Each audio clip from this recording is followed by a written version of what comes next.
46. நான் இன்றைக்கு எனக்கு கிடைத்த பாசங்களை பற்றி சொல்ல போகின்றேன். இது வந்து பென்சில் பாக்ஸ்.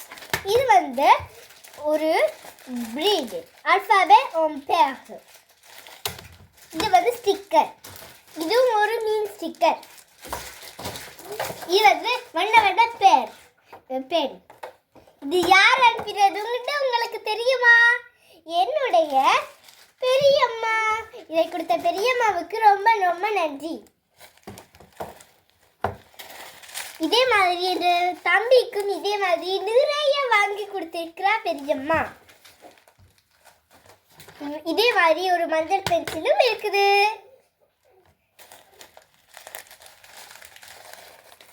இது வந்து நிறைய இருக்குது. இது உங்களுக்கு பிடிக்குமா? நன்றி, வணக்கம்.